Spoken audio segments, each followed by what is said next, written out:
上一期视频我们讲了下隔夜利息的问题啊，那么正好啊，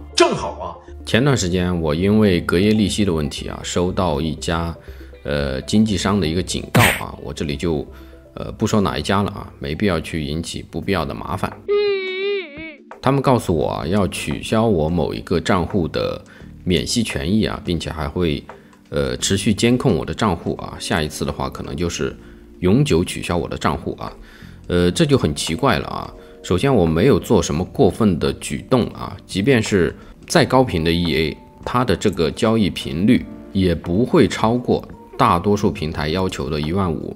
到2万的一个指令上限啊。我就觉得我很正常啊，很冤，所以我就详细看了一下他们引用的这个客户交易条例啊，他们是发了一个 PDF 啊，说的就是这一条啊。那么简单的说，就是他们平台有权单方面随时取消或更改我的账户免息权益，并且这个决定是他们平台自主做出的啊，不需要提前的通知我，也不会对此承担任何的责任啊。呵呵，这不是口袋规则吗？什么都能往里面装啊，说的还挺硬啊，但是又好像什么都没有说啊。不过根据过去的一些经验吧，我猜啊，他们系统可能是在判断我这个账号是否处于隔夜费的套利交易这一块，他们的风控可能出现了问题啊。因为大家知道啊，我们的这个所有的这个操作的一个记录啊，包括你的这个盈亏啊，还有类似于这种的日志中的这种修改仓位啊、开仓平仓啊，他们后台数据库肯定都有记录啊。一条简单的这个 SQL 语句就能够精准的筛选出所有他们认为符合套利特征的账户，非常轻松的就能发现你这个账户通过不支付隔夜利息赚了多少钱啊。换句话说，就是经纪商在你这个账户上因为你免息的权益，他们损失了多少钱啊？如果发现这个损失，超过了一定的这个限度的话，人家就可以直接取消你的游戏资格，并且他们的这个什么客户条例啊，也写的明明白白啊，就是你连申诉的机会都没有的啊，因为这是一个单方面的一个控制啊。那么更严重的可能就是影响你账号的一个提现啊。不过这个我是没有遇到过啊，但是我觉得我还是有点冤啊，完全就是误会啊 ，big mistake 啊，我完全就是没有这个意思啊。所以我们今天就来详细看一下这个市面上所谓的无风险套利隔夜费，如今为何变成了交易者的一厢情愿啊？首先，什么是隔夜费啊？在我们的交易软件的商品规格里面啊，通常我们会看到一个买方库存费和卖方库存费这两项啊，这就是我们持仓过夜需要考虑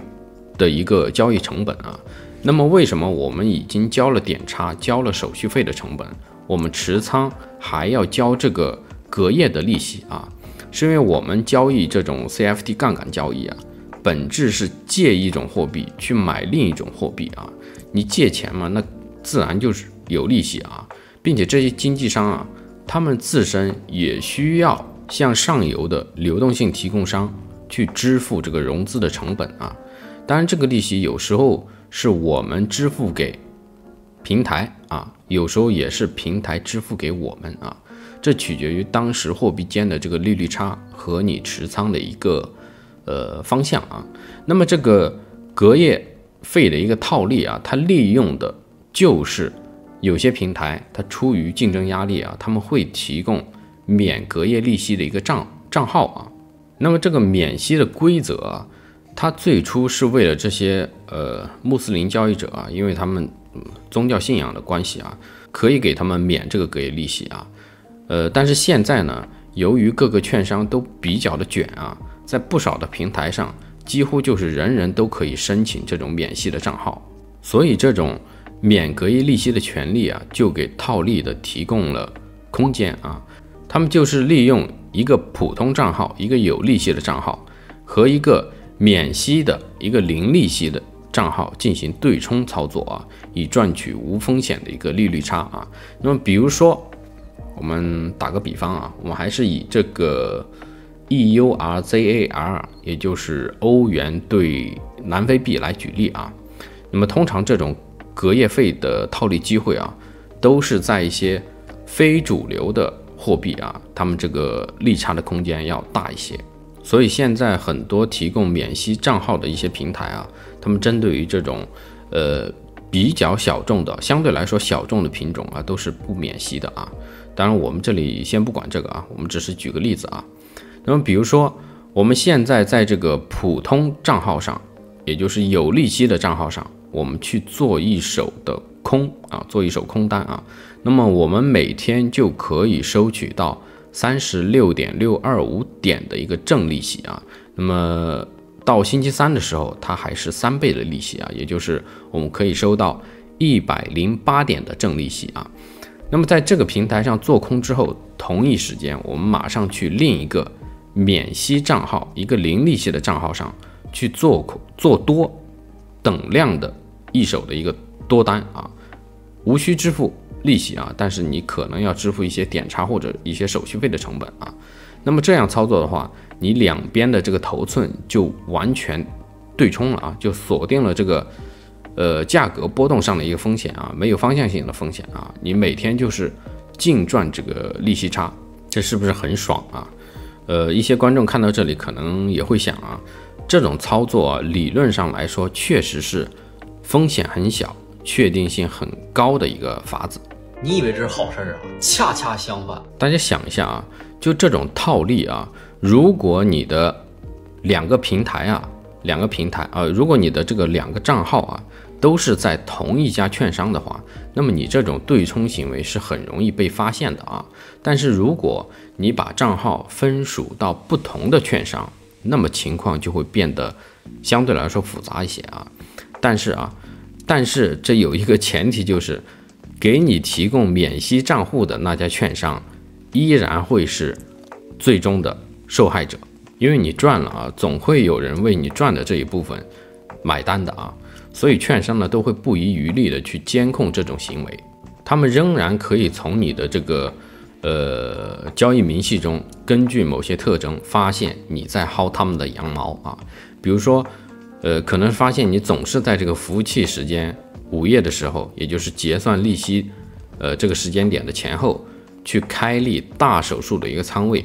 然后又很快的平仓啊。那么这种操作，我相信啊，经纪商是很容易从数据库中分析出来的，这是他们不能忍的啊。一旦券商的损失超过某个限度的话，或者说你的套利行为过于的明显了，他们就会毫不犹豫的去关闭你的账号啊，并且很有可能把你列入这个黑名单啊。因为不制止这种行为，就会有大量的资金去薅他们的羊毛啊。如果他们真的是那种把你的单子啊发到了上游这种情况的话，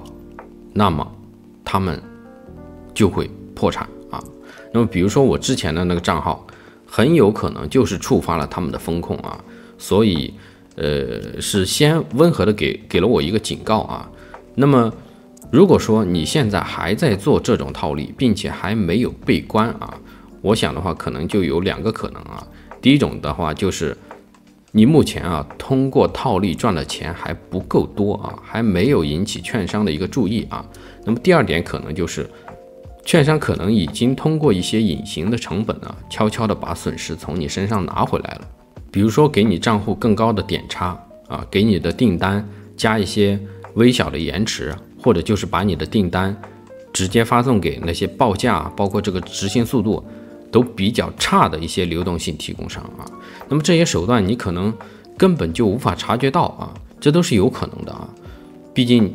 怎么说呢，你做初一，人家做15啊，你也怨不得别人啊。那券商他又不是慈善机构啊，他开门嘛，他就是为了赚钱啊。那有些平台他之所以说敢大面积的提供这种免息账户啊，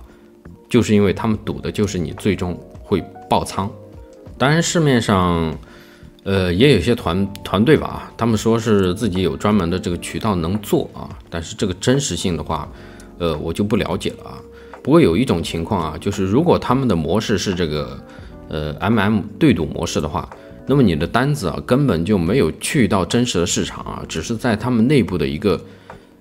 虚拟的盘子里的话，那么你就是和他们在做这个对赌交易啊。这种模式的话，你既然没有真实的去市场上去借钱这个行为，那么他们就没有这个硬成本啊。所以为了吸引你去他们那里交易啊，那么给你免掉这个隔夜利息啊，也就无所谓了。所以很多平台啊，他们不收啊，或者说少收你的隔夜利息啊，就像是赌场啊给你提供免费的酒水是一样的啊。它是一种营销的一个手段啊，我们不要沾沾自喜啊。他们的主要利润来源是你爆仓的钱啊，而不是这点保管费啊，可能人家根本就看不上的啊。那么对于我们这些散户交易者来说，首先第一就是永远敬畏市场和你的对手方啊，他们拥有信息和这个规则制定的绝对优势啊，规则是人家制定了，人家说了算嘛啊。那么第二就是专注在可控的事情上，专注在自己的交易逻辑上啊。你为了这一点小利啊，去不断的更换券商、开新户、出入金，甚至备封号啊，你折腾这些